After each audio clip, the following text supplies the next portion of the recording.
Good afternoon and welcome to our session on treating soil as a precious resource. I should let you know, if you don't already, we're making history today for all of the concern that the World Economic Forum has had over a generation or generations on environmental issues. This is the first time that this specific topic, soil, the health of our soil and its implications for feeding the world and for having a sustainable earth, it's the first time it's had its own topic, so I think that's an important occasion. I think it's not coincidental that our session before we get to our panel is going to be kicked off by a special speaker. Secretary of State Blinken is here. Probably there's no panel at Davos this year where he wouldn't have something relevant to say and be able to command the attention of people. I think it's notable that he chose this session to speak to, and I think it underscores the way that the traditional thinking about diplomacy, about national security is expanding to include topics that wouldn't have occupied the attention of diplomats a generation ago, but clearly occupy their thoughts now and will even more so in the generation ahead. So let's get underway. Secretary of State Blinken, welcome to our panel. John, thank you very much. Sure. Thank you. Thank you. Good afternoon. John, my old friend, thank you very, very much. And as always here, it's particularly good to be with leaders from across government, business, civil society. So when you think about soil, the U.S. Secretary of State is probably not the first person who comes to mind. But the truth is, soil is literally at the root of many pressing national security challenges that we face. You all know this, and we know this increasingly with every passing day. Without good soil, crops fail, prices rise, people go hungry. Eroding soil also worsens the impact of droughts, of floods, of other climate-driven extreme weather, making crop yields even lower, and as a result, food even scarcer. As we meet here today, 700 million people do not know if they will have enough food to eat tomorrow. This hunger fuels instability, and instability fuels hunger. A parent who can't put food on the table for their children picks up the family and moves because it's the most basic thing, the most important thing that they can do, and they will do it however they have to do it. And if that means moving halfway around the world, they will. But that contributes to unprecedented migration flows that we're facing around the world. Shifting climate patterns force neighbors to compete for dwindling resources, further straining ethnic tensions, destabilizing entire communities. Meanwhile, Russia's attacks on fields, on granaries, on ports in Ukraine, the world's breadbasket, have disrupted global markets, making food harder to afford and harming the poor and most vulnerable most of all. In the Red Sea, through which 15% of the world's commerce passes, Houthi attacks have forced ships to take longer, more expensive routes, further raising the price of food and energy. The United States has been and is working intensely to tackle this food crisis and support those who are most affected by it. Going back to January of 2021, the U.S. government has devoted $17.5 billion to provide vital sustenance to people in need. We are honored to fund over 1/3 of the World Food Programme's budget. Now, I had a chance to see some of these efforts just last week at a World Food Programme warehouse in Jordan, where I met with UN staff that is working relentlessly, often at great personal risk, to get aid to Palestinians in Gaza, over 90% of whom are facing acute food insecurity. Too many people already go to sleep hungry, and it's set to get worse. If you project out to 2050, global demand for food is projected to rise by 50%. But over that same period, climate change could reduce yields by as much as 30%. So do the math, and it doesn't balance out. In short, we need to feed more people as growing food becomes harder. That's why the United States is partnering to adapt and transform agriculture and food systems, because as vital as emergency assistance is, if we don't get at the underlying infrastructure, if we don't get at a way to produce better, stronger, more resilient crops, then we won't solve the problem. But we joined a pledge with over 130 countries signing the Emirates Declaration at COP28 to address a big part of this. Our Agriculture Innovation Mission for Climate Initiative with the UAE has mobilized $17 billion to invest in efforts like regenerating degraded cropland and capturing carbon in soil. Through the Global Partnership for Infrastructure and Investment, we are working with dozens of countries, from India to Zambia, to scale climate-smart agriculture and bolster supply chains. And together with the African Union and the Food and Agriculture Organization, we've launched a new initiative. It's called Vision for Adapted Crops and Soils, or VAX. And VAX is part of the USAID's flagship Feed the Future initiative. This is our comprehensive response in the US government to food insecurity around the world, and the approach that we have is two-pronged. And it really boils down to this, two very basic things. First, we're investing above ground, identifying the indigenous African crops that are most nutritious and most resilient to climate change, improving these varieties, delivering them to the world. At the same time, we're investing below ground, mapping, conserving, building healthy soils. If you get this right, if you get the seeds right, if you get the soil right, then you have your agricultural foundation for the future.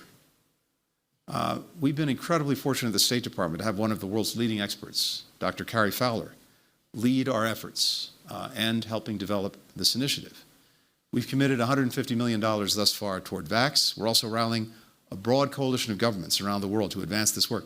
Japan, Norway, the United Kingdom, the Netherlands, as well as leading nonprofits and corporations. Just to cite one example, IBM is expanding access to its Open Harvest platform, which is using AI and climate modeling to deliver tailored farm and field management recommendations right to farmer cell phones. We have the capacity, as we're doing this with all of this technology, to literally map the soil any place in the world, any given field, to tell whether the soil is good, bad, deficient, and then to figure out how we can make it as productive as possible. So this is something that I believe is genuinely revolutionary. Seeds and soil, and we put them together, and we can begin to answer a lot of the challenges that our world is going to face over the next 25 or 30 years. And so my simple pitch to you today is this: join us. This is a powerful investment. It has extraordinary, even transformational returns. Some of you may know that the word human comes from the Latin term for earth, for soil.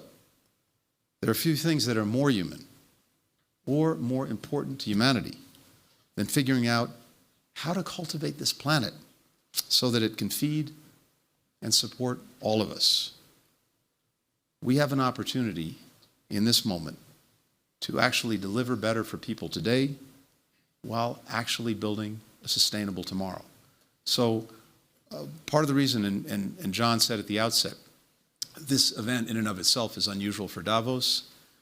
Having foreign policy types participate in it may also seem a little bit unusual, but it only underscores the importance that all of us attach to both this challenge, but also this incredible, incredible opportunity to get maybe the most fundamental thing in life that we need to sustain us right going forward into the future. And that's the food to feed everyone on this planet and to feed them well. So those of you who have the interest and the opportunity, please join us in this initiative, join us in this effort. We can make a huge difference together. Thanks very much. See you tonight.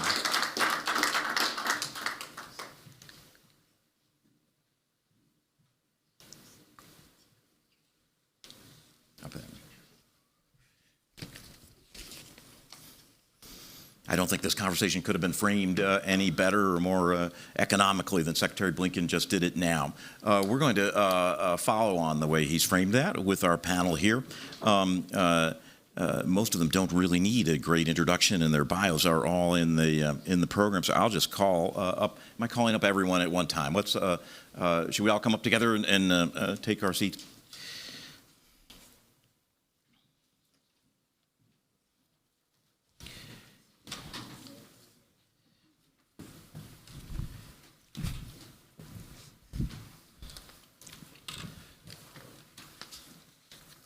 One thing that I've noted is that our time is bracketed, happily so, because the Secretary took some of it. So I think in this session we won't have time for questions, but I am hoping people, including people like myself who are non-experts on this, will be stimulated by the session to learn more and follow on with questions, and of course Davos is all about making context. So that's my aim with this panel. I'm aware that every person on the panel could easily fill a full session just with what they know about this topic, and so one thing I've tried to do as moderator is see if we could is define it enough that we can get the best of their wisdom, certainly not all of their wisdom, really with just a couple minutes each. And to me, I'm interested with everybody, sort of what's new, what's your, people are going to be curious about what your particular angle of attack is on this soil question. And a lot of Davos this year, if I may, has been kind of downbeat. There's a lot of serious problems in the world, as we all know. And so maybe it's worth taking extra effort to say what's promising. Give us something to be optimistic about. I'm just going to go down the panel, and then that'll give us enough grist that we can follow that where we may. We've got the Vice President of Nigeria here, Vice President Shettima. Welcome, and I'll let you start off. What's your particular angle of inquiry on this question? Tell us about your efforts. Thank you so much. The issue of soil is very fundamental to the survival of humanity itself. Hence, the issue is complex, composite, and interwoven. And especially for those of us from sub-Saharan Africa, the issues are very poignant. The health of our soil is very fundamental in addressing the trilemma of food access and affordability, health and nutrition, and of course, nature and climate. So you'll find out that in sub-Saharan Africa, behind the mayhem of Boko Haram, behind the insanity of ISIS and all those terrorist organizations lies the real cause, which is extreme poverty. And how do you locate it? You locate it in the quality of our soil, the degradation of our soil resources. Because the soil is not only responsible for our food, as a source of our food supply, it's also fundamental to our environmental diversity. The quality of our soil has some mitigating effects on climate change, on our health, on our nutrition, and on our economic viability. Let me just give a typical example. The Lake Chad. The Lake Chad used to be a body of water making up 25,000 square kilometers, sustaining livelihoods to about 30 million Africans. Because of the effects of climate change and desiccation, the quality of the soil has fallen, and Lake Chad has shrunk to only 10% of its initial size, hence impacting negatively on the livelihoods and lives of the people in that region. The World Bank described the northeastern portion of Nigeria, the Republic of Chad, Niger, northeastern Cameroon, and the Darfur region of Sudan as some of the poorest places on earth. Hence the emergence of militant organizations like the Janjaweed militia, like the Boko Haram, and a fertile ground for the growth of ISIS and other terrorist organizations. So I'm quite glad that the issue of soil is at the front burner in today's Davos interface. Because without improving on the quality of our soil, there is no way that the world can feed itself. Because of the crisis in Ukraine, the whole of Africa has caught fever.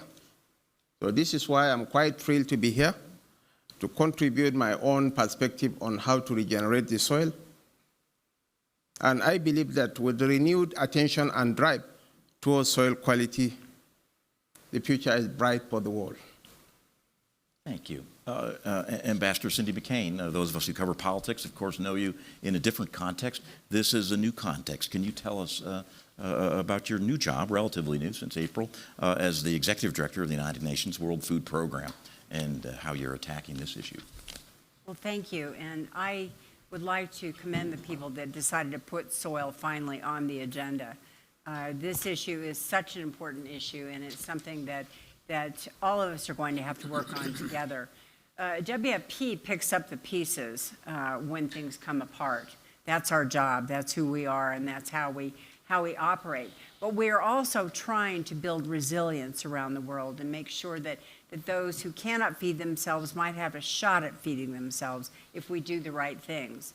Soil is an intricate part of this, and I know I'm not telling anything you don't know, but without good soil, or with the combination of conflict and climate, and I'm going to throw water in there as well, things just don't operate well. So we're faced with having to, number one, bring food in, which is hard to get now, especially with what's happened in Ukraine. But number two, try to figure out what's going on with the soil. So for us, we've had to adapt. As an organization, we've had to rethink how we do things in the field. And what does that mean? We are using science and technology now to not just map soil, but also be able to tell whether it's good, whether it's bad, as Secretary Blinken said, what's going on, et cetera. So we can better not just educate our farmers, but also be able to give them the tools to be able to build a small family farm or a larger farm as well. But what else does that mean? It means in the long run that global security is better. We are seeing right now a huge exodus coming up to the dry corridor, up into Mexico, all the way up to the southern border of Arizona. Why is that happening? People are hungry. They're scared. So food plays an intricate role, as was said, in national security. And so we feel that what we do at WFP is equally as important, not just feeding the insecure, but also making sure that people can be resilient. And lastly, what I would like to say also is that in Africa alone, as was mentioned, 100 million hectares of land have been degraded. 100 million hectares. So it's up to all of us to join together as countries, as companies, as aid workers like some of us, to be able to not only help rebuild that land, but make sure that it has a future and an understanding of what it takes to build good soil and to build a good life on the good soil. Thank you. Agnes Kalibata, you're president of Agra Kenya, and I'm wondering, please address this however you like, but one thing that Ambassador McCain touched on also caught my attention, which is the role of small farmers, small landholders in this. In the United States, of course, we're used to thinking, especially of big agriculture. But we're not going to solve this problem without thinking of the question of scale. It seems to me that problem is compounded when you're dealing with an almost infinite roster of players and people affecting it. So perhaps you could tell us about your work with an accent on the role of small landholders. No, thank you. But let me start by also thanking Tanya and the whole team at WEF for putting this on the agenda. I mean, 2 years ago, last year we were here in the middle of a food crisis, and there was very little conversation around what is going on food. So to be here immediately after COP28 and the declaration we just launched at COP28 with 159 countries signing up to the Emirates Declaration and promising action, and now coming here quickly to start talking about action around that declaration, I think this is extremely huge, and we're extremely grateful. But like Ambassador McCain is saying, soil is extremely important for food security. I mean, look at one country has a problem is at war, that Russia-Ukraine crisis, and Africa goes hungry. Honestly, what's that? What does that mean? We talk about 60% of the world's remaining arable land being in Africa, except 65%, as you just said, 65% of that is degraded. So that's why, despite all the efforts we are making, we see that we don't go beyond the 1 ton per hectare when farmers in Iowa are making 15 tons per hectare. So this is a challenge that requires everybody to engage. And I'm glad that we are here, public sector, with His Excellency the Vice President of Nigeria, private sector, we have Yara here, and all of us from other institutions, looking at this problem. There's no farmer that is going to solve the soil health challenge. We have to have the right incentives. What's the incentive for the farmer to go out there and solve the soil health challenge? There's not enough investment at that level that can solve the soil challenge that we are facing today. And there are probably even no policies to facilitate and push that conversation forward. So what we need to do is to start working together on solutions that we know, and there are quite many. As AGRA, we are working on regenerative agriculture and trying to understand how working on improving soil and rebuilding soil health, carbon especially, helps water holding capacity for farmers that get one crop where crops were failing. How different types of mixes of crops, as Secretary Brinken was talking with Kari Fowler's work, how that is beginning to shape how we decide which crops to put in the soil, just taking care of the productivity and the growth of the soil itself. But here is the bottom line. The bottom line is we will need scale. And that scale is not going to come from farmers and smallholder farmers. That scale is going to come from very intentional policies that encourage investments, very intentional collaboration across all of us that allow us to do the right things to incentivize farmers to protect land. And for Africa, one of the biggest ones is actually allowing land ownership so that farmers, what is the incentive for me to protect the land that I don't own? And helping farmers understand that helping governments understand that there's a difference between land and soil. Land is the thing.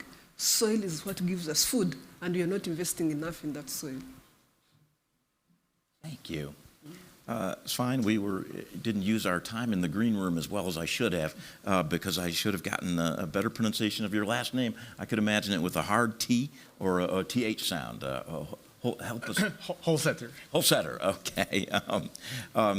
You are the President and Chief Executive of Yara International. We just mentioned the role of the private sector. You're carrying a special burden on this panel because you're the sole representative of that. Tell us the role of the private sector, in particular your company at Yara International, on these issues. And first, I'm really thrilled that soil is now on the world agenda, and want to thank the World Economic Forum for that. And not only is it on the agenda, but we should treat it as a precious resource. And it's about time, because we've been treating soil as dirt for way too long now. It's as simple as this. If we don't get soil health right, we don't get food security. If we don't have food security, we don't have security. And we should have learned that lesson now with what we've seen in the last few years, and particularly after Russia's war on Ukraine. But still, with that backdrop, we still see loss of land every 5 seconds. Land the size of a soccer pitch is being lost for soil erosion. We need to get healthy soils. And I've seen it firsthand being with farmers. What does it mean when you have a healthy soil? Well, then you get so many things for free. You get better yield, you get better quality. The crops pick up their food from the soil, and you have better nutritious food that goes into humans as well. It's better to hold water. 70% of water is being consumed by agriculture. And I've been with farmers with plots right next to each other, one taking care of the soil and with healthy soil, and one without. And with extreme weather, one lost the entire crop, the other one kept it. So this is really about food security. And then we could wonder, why are we not able to make more progress? Well, I think we have failed at putting farmers in the center. How do we incentivize farmers? How do we help farmers, because we got the food system that we pay for, one only focused on output and not on soil conditions and climate. And that's where we need to step up and support farmers. And I agree with Secretary Blinken and with the other panelists here that we have technology in place, but we don't have an infrastructure. We don't have a definition of what regenerative agriculture really is. We don't have even a standard to identify the field of a farmer. And if we can't do that, what do we do with land ownership, as Agnes brought up? So we need to combine all of that. And that's where we'd like to gain traction from the private sector, from the public sector, from NGOs as well, to create this infrastructure, a global database where we can put in place standards and a way to measure so that we can incentivize farmers to drive this. There is funding available. The hidden cost of the food system could finance this, but it requires an infrastructure. So let's build now on that we have soil on the agenda, but let's help the farmers with an infrastructure that can help to get financial rewards as well. Thank you. And finally, we have, we've already heard from an UN executive director. We've also got an executive secretary here on the panel, Ibrahim. It's a TH or Thiaw. Yeah, is executive secretary of the UN Convention to combat desertification. I'm curious, how long has that convention been around? 30 years. 30 years. And I'm curious that you don't know about it. And let me tell you a little bit more about it. Soil is the most important natural capital we live in. Humanity depends on two things: few inches of soil and few millimeters of rain. We as humanity have been messing up with the soil, and this is where the UN Convention to Combat Desertification was born. It's one of the Rio Conventions, together with climate and biodiversity. We have been messing up with soil, and today we degrade the equivalent of 100 million hectares of land every year. Africa alone has lost, of the last 4 years, the equivalent of the size of DRC. That's how big it is. We have been messing up with our natural capital. Nature and climate change have been messing up on the millimeters of rain with droughts, which are much more frequent and much more severe. Now, Secretary Blinken talked about a growing population by 2050, but we do have shrinking resources. So we do, as humanity, are facing a fundamental challenge, which is the #1 security challenge that we are going to face in the future. We will no longer be able to feed everybody, so we will have more migration. We will no longer be able, I mean, at least in some places in the world. So this is what is leading to migration. Migration is not necessarily international. It can be regional. It can be from rural areas to cities, but a lot of people will be on the move. We will be having more security challenges in the world, not only the Boko Harams and so forth that are basically dancing on this root cause, which is lack of water and resource and land. That is the root cause of the problem. The rest is basically geopolitics and governance. We are also facing a huge global challenge in the world in terms of security, because if Lake Chad is shrinking or the Aral Sea is dead, there is no sea anymore, then we have hundreds of millions of hectares of land that are no longer able to produce food for everybody. So we will be faced with similar problems in other parts of the world than the one we have in the Sahel. There are a few solutions, and I'll finish with that. Today we have 1.5 billion hectares of land that we can reform, that we can put back to health, that are not difficult to actually restore and put back to health. And it is not necessarily very expensive so far. It can be more expensive in the future if you don't take care. So do we have a deliberate policy, conscious policy, to actually invest on our natural capital and make sure that we restore it for the future generations? 1.5 billion hectares of land. Unless we do it, we are likely to degrade more billions of hectares of land which will be put us in a very difficult situation. So invest on land, invest on soil, invest on water management, and invest on resilience building, both economic resilience, social resilience, but also ecological resilience. One opportunity we have, and I'll finish with that, is next conference of the parties, we have COPs. You may have heard about Dubai COP28. Well, let me tell you, the good news is that we have 3 COPs this year. One for biodiversity in Colombia in October, one for climate in Azerbaijan in November, and one for land drought, which is the Desertification Convention, in Saudi Arabia, Riyadh, in December 2024.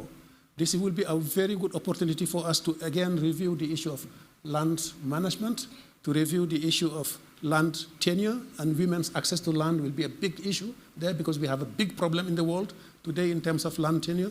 This is where business industry will have a very important role to play and invest on their own land so as to maintain and sustain the production rather than try to shift, because there are no more reserves, there are no more forests to degrade or no more wetlands. Even the billions of hectares of land in Africa, that was 50 years ago. We need to review our statistics and analysis. So it is certainly one of the opportunities we have. 197 parties will be coming together, just as in Dubai, to adopt policies explicitly on land, water, and soil. Thank you. Just a question for the non-experts like myself. The 1.5 billion acres that you could be restored, logistically, what's involved in? What does that require? It requires changing the way we produce food today, because we have been extracting rather than managing the land. So Yara is certainly one of the promoters, and Agra and others. So invest on soil management, invest on land management, and make sure that we do not degrade more land by trying to produce food. The number one driver of land degradation in the world is food, by far. Feed and fiber, cotton, for our fashion. So it is important that we actually do it differently. It requires also restoring severely degraded land that we can put back to health. It requires investing on ecotourism and some of the conservancies in the world today that are generating income that are likely to change. And it requires, finally, to change the way we do mining. Millions of hectares of land are being lost today due to mining activities. I'm not saying that mining is not important, but it is one of the causes of land degradation. If I may, in our remaining time, I heard 2 challenges in the different presentations you made. One is, to me, seems to involve the capital. How do you get the investment necessary to make changes? The other is governance, which is a particular problem on really all environmental issues, because the problem is international in character. The consequences of it are profoundly local in character. And so even if somebody had the perfect solution, they'd have very limited political means to decree or impose that perfect solution. So maybe we could play with those 2 challenges in our time. First off, you had mentioned infrastructure and what a challenge that is. How are we going to solve that problem? Does that mean government subsidy? Does that mean, or can private capital help build some of this infrastructure you mentioned? Please expand on that. Well, I think this has to be a joint effort. This can not only be driven by the private sector. This has to be a joint effort where we agree on certain standards so that we have something to measure against. Because how can we improve something if we can't measure? And how do we measure if we don't have a standard? So that needs to be in place. And that's not, no single company can do that, no single government. It's about finding the right way, and then together with farmers so that we do it in a way that is helpful for the farmers. But at the same time, in order to drive this, we also need to put a price on nature, that nature has a value, because for too long now, it's been cheaper to destroy nature and mine the soil of its nutrients and then leave it behind as degraded land. So when we connect this and get farming right and work together with the farmers to make sure that the soils are healthy and we replace the nutrients that we take out, well, then it's healthy. But if you don't have a price that incentivizes this, or then we're not going to be able to drive this at scale. So that is this is key, I believe. Mr. Vice President, address the political challenge. There's no soil czar that could impose what we might all agree are rational, sensible solutions. And in one sense, that leads to a kind of a sense of despair. How will the problem be solved in your country if the origin is coming partly within your country, but partly from outside? Well, certainly one of the solutions has to do with improving the quality of governance, like the Great Green Wall project that cuts across the whole of sub-Saharan Africa. If this Great Green Wall is given the impetus, the support that it requires, it will bring about a major change in the landscape. Secondly, and most importantly, there has to be community ownership. The people have to own and drive the process. Where government will come in is in the areas of extension services, improved agricultural practices, precision agriculture, and sustainable and regenerative agricultural practices that will put food on the table and also reclaim the land. And it's rightly said by Mr. Thiaw, the whole mantra is on increase in yield. There is a whole wide gap between the output in much more advanced nations than in Africa. And fundamentally, once we adopt improved agricultural practices, fertilization, tractorization, improved seeds, and most importantly, soil mapping, the quality of the soil is absolutely essential. And we are going to cross the Rubicon and reach the promised land. It's not something that can be done overnight, but trust me, where there is the will, the political will, the vision, and the commitment, I believe that we'll start covering some mileage. Yeah. Ambassador McCain, I've got sort of two related questions for you.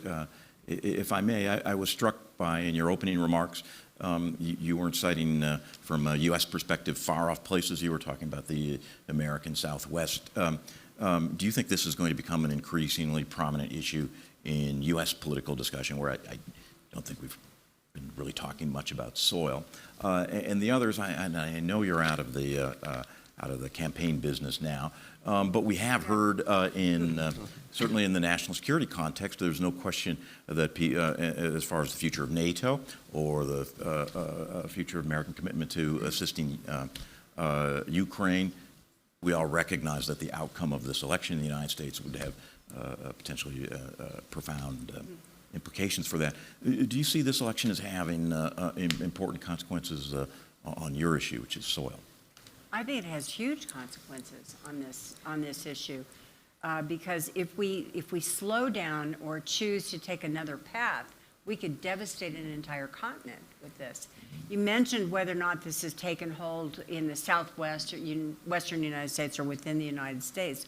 Well, yeah, we were just caught with our pants down, to be honest with you. I'm from Arizona, and all of a sudden people are surprised we don't have any water because they've been overusing it for so many years. So we're in a context now where we are now beginning to race to the finish line to try not to be without water or be without good soil as well. Three things I'd like to just mention, and I know we're short on time here, but one of them is our early warning and anticipatory actions that can be taken. And what does that mean? It means that it would trigger humanitarian support before the community was hit by drought or by floods. Secondly, as you mentioned, the community-led resilience programs are most important in all of this because it teaches good habits also, and it teaches it through schools and through community centers, et cetera. And then third, we use a thing called climate risk insurance programs. That's been very successful for those, again, the smallholder farmers, I know, but that's who we deal with on our level, in being able to make sure that they are covered and also accommodated for what could or could not happen. And finally, I'll end with, we've all seen the misuse of fertilizer. We've seen it. You've seen it in your own yards. I've seen it where I live. Teaching not just better habits, but teaching how to use more organic substances and more organic ideas rather than just going to the market or going to, being donated out a bottle of whatever this chemical and do. So there's a lot of different things. And at WFP, we say, look, we want to do all these things, try to figure it out, and then put ourselves out of business because we don't want to be here for this. We want to be done with it. Ms. Calvato, we've seen a lot at Davos this year about artificial intelligence, and it seems to me more often than not, we're discussing that in somewhat dystopian terms. What if we can't properly regulate AI, or that it's used as an instrument of surveillance and oppression rather than an instrument of empowerment? I'm curious on the perspective of this issue, do you have a particular vantage point on how we should be thinking about technological advances? Are they going to help us solve this problem? Is there a role for AI in this? Sure, 100%. About 5-10 years ago, one of the biggest pieces of interest, say, on the African continent, for example, is when countries do soil maps, and then that soil map is put under lock and key because it's the hugest, most important asset that a government has in terms of that understanding. You don't want that knowledge to be misused. Today, the ability to understand what is in the soil, the ability to understand the quality of our soil has been made so much easier and so much more affordable that soil tests are hundreds of what they were 5 years ago, and that's information that can be easily generated and built. But to the point you're raising, we need to use that ability to digitize soils and assets to turn it into an asset class for farmers, so that it becomes a major part of the incentives of why farmers invest in soils. So if a farmer is investing in improving biodiversity on their land, they should get biodiversity credits, and the systems are already there in place.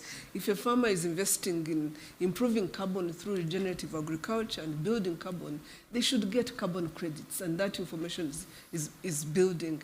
And at community level, if a community is, because again, nobody can protect a soil alone, especially if you're in a country like Rwanda, where what happens up in the mountain affects you in the valley, nobody can do that alone. So we need communities to work together as well. That should translate into credits for these communities. So AI can be able to pull all that stuff together and rationalize it for farmers and farming communities, help us from a scientific perspective understand what are the issues we need to be pursuing, but also give governments and private sector the data and the information and the backbone, infrastructure backbone they need to be able to move this point forward and to be able to move soils forward. Let me conclude on this.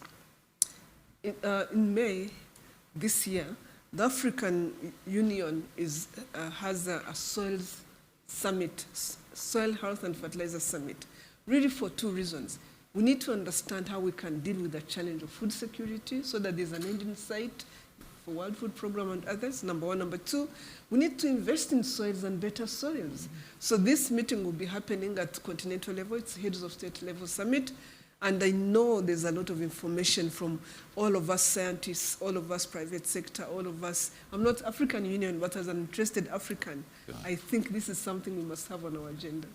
So we've got 2 minutes left, and I propose to surrender the moderator's prerogative and just go down our panel and ask you each if you could tell us what the most interesting thing you learned from another panelist today is, what you're going to be taking home or was especially stimulating to your own thinking. Let's start all the way down. It's really only about 30 seconds for you. Quickly, focus on increasing productivity, but also focus on reducing food waste and food loss. Yeah. We know that farmers produce painfully, especially in Africa, just to lose 40% of that for lack of energy and lack of access to the market. So provide them with the energy that they need to actually store it and be able to put it into market. Perfect. Building on Agnes and Cindy, on fertilizer, half of the world's population gets food because of fertilizer, but we need to use that in the right way so that we tailor that to the needs of the soil, like Agnes talked about. Farmers won't produce without the right incentives, so they need markets, they need fertilizers that work for them, and they need policies that allow them to own land so that they have the right incentives. So for me, it's about incentives, what is in need for the farmer.